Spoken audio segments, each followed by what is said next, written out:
Assalamualaikum warahmatullahi wabarakatuh.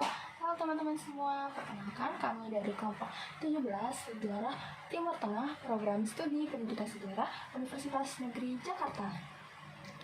Pada kesempatan kali ini, kelompok kami akan memaparkan materi mengenai Tunisia. Sebelum memasuki ke materi, izinkan kelompok kami untuk memperkenalkan diri terlebih dahulu. Perkenalkan, nama saya Sawa Aulia Putri dan teman saya Muhammad Juang Afiantara. Pada video kali ini, kelompok kami akan membahas mengenai negara Tunisia dengan 6 inti materi. Yang pertama yaitu profil negara Tunisia, yang kedua sejarah negara Tunisia, yang ketiga sistem pemerintahan, yang keempat sistem pergerakan, yang kelima Tunisia merupakan kota terpenting bagi umat Islam, dan yang terakhir yaitu fakta-fakta unik tentang Tunisia. Jadi langsung saja kita masuk ke materinya ya, jangan lupa untuk disimak. Oke, jadi kita masuk di materi yang pertama yaitu profil negara Tunisia. Republik Tunisia terletak di wilayah Maghrib di bagian utara benua Afrika. Nah, negara Tunisia ini berbatasan dengan Aljazair di sebelah barat, Libya di sebelah tenggara, dan Laut Mediterania di sebelah timur dan utara. Dan negara Tunisia ini memiliki populasi sekitar 11.403.800 jiwa. Dan ibu kota negara Tunisia ini terletak di Tunis. Mayoritas penduduk Tunisia yaitu etnis Arab sekitar 98%, dan mayoritas rakyat di Tunisia itu beragama Islam sekitar 99%. Jadi hampir keseluruhan rakyat Tunisia itu beragama Islam. Sistem pemerintahan di Tunisia itu menganut Republik Demokratis Semi Presidensial Kesatuan dan dikelola oleh pemerintah Tunisia. Untuk materi yang kedua yaitu sejarah negara Tunisia.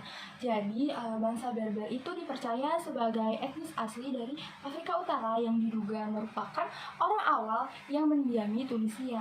Nah, selanjutnya itu ada Tunisia modern. Tunisia modern ini merupakan keturunan dari suku Berber asli bersama orang-orang dari berbagai peradaban lain yang telah bermigrasi dengan populasi Berber selama ribuan tahun. Sejarah awal Tunisia ini tercatat dimulai dengan kedatangan bangsa Fenisia di abad ke-12 sebelum Masehi yang kemudian mendirikan kota Kartago atau semacam kota kuno yang maju di sisi timur danau Tunis. Nah, pada abad ke-8 sebelum Masehi, Kartago menjadi kekuatan laut utama bersama dengan pemukiman Afrika Utara lainnya. Setelahnya, Kartago itu terlibat perang dengan bangsa Romawi dalam Perang Punisia yang menyebabkan wilayah ini jatuh ke tangan Romawi pada abad kedua sebelum Masehi. Lalu Romawi memerintah wilayah Kartago selama 5 abad sampai ditaklukkan oleh kekhalifahan Bani Umayyah pada abad ke-7, lalu diikuti oleh Kesultanan Utsmaniyah pada tahun 1534. Di bawah pengaruh Kesultanan Utsmaniyah, Tunisia ini merupakan wilayah semi-otonom yang menjadi salah satu provinsi Ottoman. Lalu Tunisia jatuh ke tangan Prancis pada akhir abad ke-19. Pada pertengahan tahun 1881, tentara Prancis menduduki Tunisia dengan dalil kalau pasukan Tunisia melewati atau melintasi perbatasan Aljazair yang merupakan koloni utamanya di Afrika Utara. Kemudian pada tanggal 12 Mei 1881, Tunisia itu secara resmi menjadi protektorat de facto Prancis, yang dimana hal ini tuh memberikan Prancis kendali penuh atas pemerintahan Tunisia. Selanjutnya kita masuk ke sub pembahasan sistem pemerintahan di negara Tunisia. Seperti yang sudah disinggung oleh rekan saya tadi di awal, bahwa negara Tunisia ini merupakan negara yang menganut sistem pemerintahan semi presidensial, yang dimana presiden menjalankan otoritas eksekutifnya bersama dengan perdana menteri dan kabinetnya. Lalu juga perdana menteri di sini bertindak sebagai kepala pemerintahan, sedangkan kewenangan legislatif dipegang oleh Majelis Perwakilan Rakyat. Lalu juga konstitusi memproklamasikan negara Tunisia sebagai negara republik dengan bahasa Arab dan agama Islam sebagai bahasa dan agama resmi mereka. Selanjutnya kita masuk ke sub pembahasan sejarah pergerakan di Tunisia. Salah satu peristiwa penting di negara Tunisia yakni Revolusi Melati.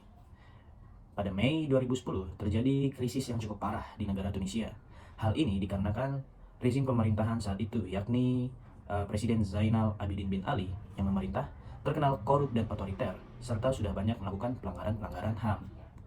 Tunisia saat itu mengalami kenaikan harga pangan dan bahan bakar, mengalami inflasi besar-besaran, maraknya pengangguran, dan korupsi, disertai tidak adanya kebebasan berpendapat. Rangkaian revolusi Melati dimulai pada Desember 2010 setelah seorang pedagang buah dan sayur bernama Muhammad Bouazizi membakar dirinya sendiri setelah barang dagangannya disita oleh polisi dengan alasan barang dagangannya tidak memiliki izin. Alhasil, demonstrasi dan kericuhan meningkat setelah kematian pedagang tersebut pada 4 Januari 2011 yang sekaligus menandai akhir dari masa kekuasaan Presiden Zainal Abidin bin Ali setelah berkuasa selama 23 tahun. Revolusi Melati ini juga menjadi cikal bakal dari peristiwa Arab Spring di Timur Tengah. Oke, untuk materi kelima yaitu Tunisia memiliki kota terpenting bagi umat Islam.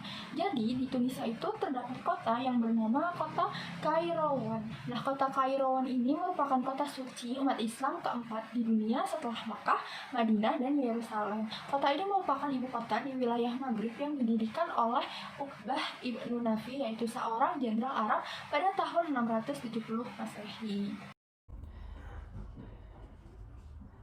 Lalu yang selanjutnya kita masuk ke sub pembahasan fakta unik Tunisia. Yang pertama, Tunisia pernah memiliki salah satu sistem pasokan air yang paling maju, tepatnya pada abad pertengahan, yang ditandai dengan pemerintahan Arab yang menjamin pasokan air ke semua kota. Disebut Roman Hanaya, merupakan jembatan yang tepat di atasnya terdapat kanal-kanal tertutup yang dibuat murni dari bebatuan padat.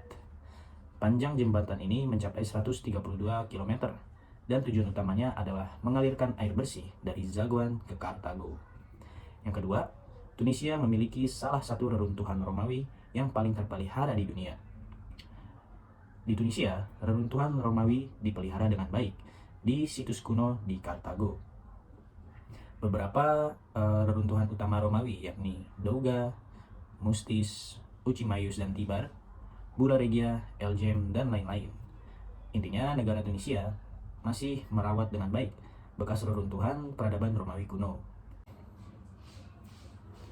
Baik, sekian penjelasan dari kami, kelompok 12, mengenai negara Tunisia. Kami harap informasi yang kami berikan dapat bermanfaat untuk para penonton. Baiklah, kalau begitu kami kelompok 12 pamit undur diri.